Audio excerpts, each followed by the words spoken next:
नमस्कार साथियों, स्वागत है आपका हमारे चैनल पर। मैं हूं संजय नामदेव और आज मैं लेकर के आया हूं प्रश्न बैंक कक्षा 11वीं रसायन शास्त्र इकाई 3 तत्वों का वर्गीकरण और उनके जो गुणधर्म में आवर्तता है उसकी चर्चा हम आपसे करने वाले हैं। साथियों, इसके साथ ही जैसे मैं वीडियो शुरू करूं मैं बताऊंगा कि चैनल पर आप नए हैं तो चैनल को सब्सक्राइब कीजिए, लाइक कीजिए, दोस्तों के साथ शेयर कीजिए। इसके पहले वाली जो 2 इकाइयाँ हैं उनकी चर्चा हमने चैनल पर की है, जाके आप उनको प्ले लिस्ट पर जरूर देखिए। और यहाँ मैं आपको बताऊँगा कि हम ऑब्जेक्टिव टाइप क्वेश्चन की चर्चा बाद में करेंगे, लेकिन उससे पहले हम जो हमारे लघुत्तरीय और दीर्घोत्तरीय प्रश्न के बारे में चर्चा आपसे करने जा रहे हैं, क्योंकि ऑब्जेक्टिव क्वेश्चन तो वैसे भी आपके पास होते ही उपलब्ध। यहाँ पर हम महत्वपूर्ण बात यह है कि 2 नंबर और 3 नंबर वाले प्रश्नों की चर्चा आपसे महत्वपूर्ण रूप से की जाना चाहिए। तो आइए देखते हैं, जो हमारा पहला प्रश्न है, आवर्त और वर्ग के पदों में यह बताइए कि Z14 कहाँ स्थित है। उस तत्व का परमाणु क्रमांक लिखिए जो आवर्त सारणी में तीसरे आवर्त के और 17वें वर्ग में स्थित है। तो यहाँ पर Z बराबर 14 है। इस प्रकार से देखिए यहाँ पे इसको हल किया है। 14x बराबर 10 के बटे में 1s2, 2s2 और 2p6। इस प्रकार के जो 4 के बटे में है 3s2 और 3p2। आवर्त संख्या होगी यहाँ पे 3 अपनी हो जाएगी। इस प्रकार से इसको हल किया गया है। तो जो 14 है सिलिकॉन हो जाएगा और 17वां पी वर्ग पी ब्लॉक के तत्वों को हम कहेंगे में इस प्रकार से इसका हल किया गया है। थ्योरिकल प्रश्न की बात करें तो एक ही वर्ग में उपस्थित तत्वों के भौतिक और रासायनिक गुणधर्म समान क्यों होते हैं।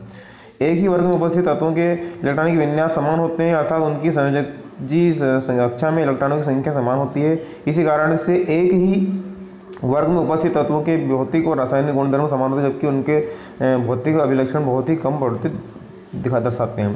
किसी वर्ग में या आवर्त में परमाणु त्रिज्या किस प्रकार परिवर्तित होती है, इस परिवर्तन की व्याख्या आप किस प्रकार करेंगे। तो किसी आवर्त में बाएं से दाएं चलने पर परमाणु त्रिज्याएं नियमित क्रम में क्षार धातु से हेलोजन तक घटती जाती, क्योंकि नाभिकीय आवेश बढ़ने के साथ साथ बाह्यतम कोश में के इलेक्ट्रॉनों की संख्या भी बढ़ती है। फलस्वरूप बाह्यतम कोश के बीच की दूरी क्रमशः घटती है, अतः परमाणु त्रिज्या घटती है। यहाँ उत्कृष्ट गैसों के परमाणु त्रिज्या पर विचार नहीं किया जा सकता। एकल परमाणु होने के कारण उनकी जो आबंधित त्रिज्या बहुत अधिक है, इसलिए उत्कृष्ट गैसों की तुलना दूसरे तत्वों की सर्वसंयोजित त्रिज्या से न करके वैन डेर वाल्स त्रिज्या से करते हैं।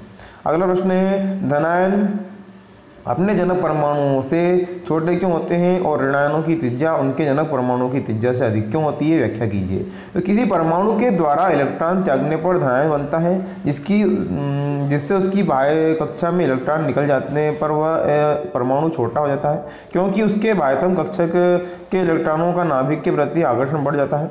फलस्वरूप उसकी आयनिक त्रिज्या घट जाती है, जबकि किसी परमाणु के द्वारा इलेक्ट्रॉन के ग्रहण करने पर ऋणायन बनता है, क्योंकि उस अतिरिक्त इलेक्ट्रॉन के ग्रहण करने पर ऋणायन बनता है, क्योंकि उस अतिरिक्त इलेक्ट्रॉन के ग्रहण करने पर उसके कारण बाह्यतम कक्षा के इलेक्ट्रॉनों की नाभिक का जो आकर्षण घटने के कारण आकार बढ़ जाता है, इसलिए ऋणायनों की त्रिज्या उनके जनक परमाणु से अधिक होती है। अगला प्रश्न देखते हैं, आइए। आयनन एंथैल्पी और इलेक्ट्रॉन लब्धि एंथैल्पी को परिभाषित करने में विलगित कैसे परमाणु गैसीय परमाणु जो होते हैं तथा आद्य अवस्था पदों की हमको सार्थकता क्या है। जब कोई परमाणु गैसीय अवस्था में विलगित होता है तो इसकी इलेक्ट्रॉन ग्रहण तथा मुक्त करने की प्रवृत्ति असीमित होती है, अर्थात आयनन एंथैल्पी तथा इलेक्ट्रॉन लब्धि एंथैल्पी के मान अन्य परमाणु की उपस्थिति में प्रभावित नहीं होते। परंतु जब परमाणु ठोस या द्रव अवस्था में हो तो इनको व्यक्त करना कठिन हो जाता है। आद्य अवस्था में परमाणु तथा इससे संबंधित इलेक्ट्रॉन नियमित ऊर्जा की अवस्था अर्थात स्थायी अवस्था में होता है। यदि परमाणु उत्तेजित अवस्था में होगा तो उसकी ऊर्जा का एक निश्चित मान होगा तथा इस अवस्था में आयनन एंथैल्पी और इलेक्ट्रॉन लब्धि एंथैल्पी के मान भिन्न होंगे। इसलिए आयनन एंथैल्पी तथा इलेक्ट्रॉन लब्धि एंथैल्पी को परिभाषित करते समय एक गैसीय परमाणु आद्य अवस्था में होना आवश्यक है। इस प्रकार हमारा प्रश्न क्रमांक 6 है, आप इस तथ्य की व्याख्या किस प्रकार करेंगे कि प्रथम आयनन एंथैल्पी मैग्नीशियम की प्रथम आयनन एंथैल्पी से कम, किंतु इसकी द्वितीय आयनन एंथैल्पी मैग्नीशियम की द्वितीय आयनन एंथैल्पी से अधिक होती है। यहाँ पर अफबाउ के सिद्धांत से सोडियम और मैग्नीशियम जो है इनके परमाणु क्रमांक का लिख करके जो इलेक्ट्रॉनिक विन्यास किया गया है। इसके बाद में यहाँ पर इसकी थ्योरी पूरी समझाई गई है, जिसका आप स्क्रीनशॉट लेकर के सब लिख सकते हैं। आप क्या सोचते हैं कि द्वितीय इलेक्ट्रॉन लब्धि एंथैल्पी और प्रथम इलेक्ट्रॉन एंथैल्पी के समान या धनात्मक और अधिक ऋणात्मक या कम ऋणात्मक होगी? अपने उत्तर की पुष्टि भी ये। द्वितीय इलेक्ट्रॉन लब्धि एंथैल्पी का मान से धनात्मक होता है, क्योंकि ऋणायन और इलेक्ट्रॉनों के मध्य प्रतिकर्षण को दूर करने के लिए बाहर से ऊर्जा देनी पड़ती है और ऋणात्मक चिन्ह ऊर्जा का निर्गमन बताता है, जबकि धनात्मक चिन्ह ऊर्जा का शोषण। अतः द्वितीय इलेक्ट्रॉन की लब्धि एंथैल्पी धनात्मक होगी। इलेक्ट्रॉन लब्धि एंथैल्पी और इलेक्ट्रॉन ऋणात्मकता में क्या मूल अंतर है? तो इलेक्ट्रॉन लब्धि एंथैल्पी किसी उदासीन विलगित गैसीय परमाणु की बाह्य कक्षा में एक अतिरिक्त इलेक्ट्रॉन ग्रहण करने की प्रवृत्ति को बताती है, जबकि इलेक्ट्रॉन ऋणात्मकता परमाणु द्वारा किसी संयोजक यौगिक में साझा किए गए इलेक्ट्रॉन युग्मों को अपनी ओर आकर्षित करने की क्षमता को बताती है। ये दोनों एक दूसरे से बिल्कुल भिन्न हैं। इस तरह से प्रश्न क्रमांक 9, N4 नाइट्रोजन की विद्युत ऋणात्मकता पाउलिंग पैमाने पर 3.0 है, जबकि नाइट्रोजन यौगिक में क्या यह 3.0 रही रहेगी? आप इस कथन पर अपनी प्रतिक्रिया दीजिए। तो विद्युत ऋणात्मकता किसी भी तत्व का एक परिवर्तनशील गुण होता है। विभिन्न यौगिकों के लिए विद्युत ऋणात्मकता अलग होती है, इसलिए दिया गया कथन सभी नाइट्रोजन यौगिकों में नाइट्रोजन की विद्युत ऋणात्मकता पाउलिंग पैमाने पर 3.0 विद्युत ऋणात्मकता गलत है, क्योंकि NO2 और NH3 में N की विद्युत ऋणात्मकता अलग होगी। अगला प्रश्न है, किसी तत्व के दो समस्थानिक की प्रथम आयनन एंथैल्पी समान होती है या भिन्न? आप क्या मानते हैं? अपने उत्तर की पुष्टि कीजिए। एक तत्व के समस्थानिकों में इलेक्ट्रॉन की संख्या, परमाणु नाभिक की आवेश तथा आकार समान होता है, इसलिए इसकी प्रथम आयनन एंथैल्पी के मान समान होते हैं।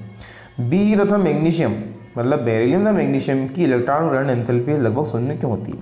तो बी और मैग्नीशियम के बाह्य कोश में s ऑर्बिटल पूर्ण पूरित होते हैं, अतः ये अतिरिक्त इलेक्ट्रॉन को ग्रहण स्थान नहीं दे सकते, और p ऑर्बिटल में खाली स्थान होते हैं, किंतु ये अपेक्षाकृत अधिक ऊर्जा स्तर में होते हैं, अतः नाभिकीय आवेश अतिरिक्त इलेक्ट्रॉन को आकर्षित नहीं कर सकते। नाइट्रोजन की आयनन की एंथैल्पी ऑक्सीजन की से ज़्यादा होती है, क्यों? तो नाइट्रोजन बाह्य कोश का इलेक्ट्रॉनिक विन्यास होता है NH2 और NP3। इसमें p कोश आधे भरे होते हैं और यह एक अधिक स्थायी अवस्था है, इसलिए नाइट्रोजन की जो आयनन ऊर्जा है ऑक्सीजन की प्रथम आयनन ऊर्जा से अधिक होगी।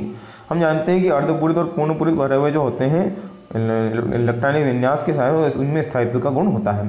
प्रभावी नाभिकीय आवेश और नाभिकीय आवेश में अंतर स्पष्ट कीजिए। प्रभावी नाभिकीय आवेश परमाणु के बाह्यतम कोश के इलेक्ट्रॉन पर नाभिक के द्वारा लगने वाला आकर्षण बल प्रयोजी नाभिकीय आवेश कहलाता है प्रभावी, और यह हमेशा वास्तविक नाभिकीय आवेश से कम होता है। एक ही आवर्त में बाएं से दाएं जाने पर परमाणु का आकार घटने से बाह्यतम कोश की संख्या कम होती जाती है, जिससे प्रभावी नाभिकीय आवेश का मान बढ़ता है, और वर्ग में ऊपर से नीचे आने पर परमाणु आकार में वृद्धि होने पर प्रभावी नाभिकीय आवेश का मान कम हो जाता है।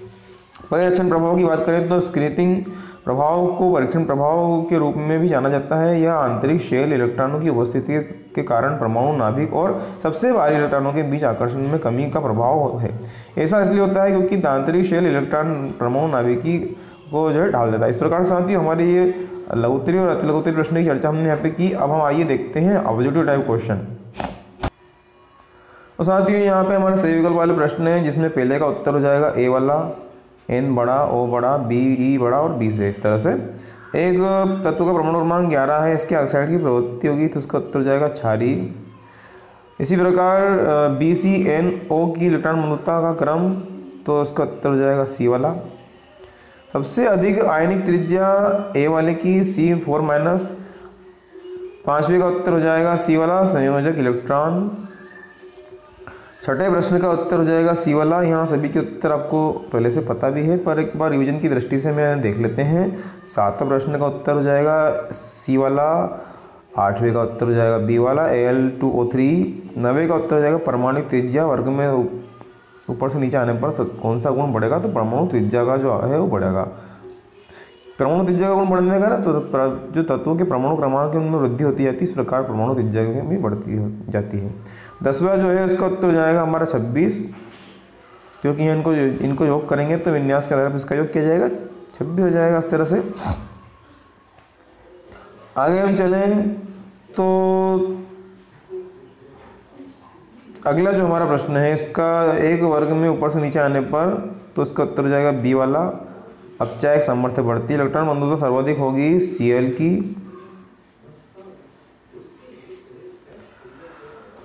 प्रबलतम आक्सीकारक है F2, और पहले वाले का उत्तर हो जाएगा 14 का पहला वाला। इस प्रकार 15 वाले का जो हो जाएगा B। 16वां जो है निम्न में से कौन सा कथन असत्य है? तो इसका उत्तर हो जाएगा फ्लोरीन की इलेक्ट्रॉन मंदोता क्लोरीन की इलेक्ट्रॉन मंदोता से अधिक होती है। इस तरह से आज के भाग में इतना ही, अगले भाग में बहुत जल्दी आपसे मिलेंगे। धन्यवाद।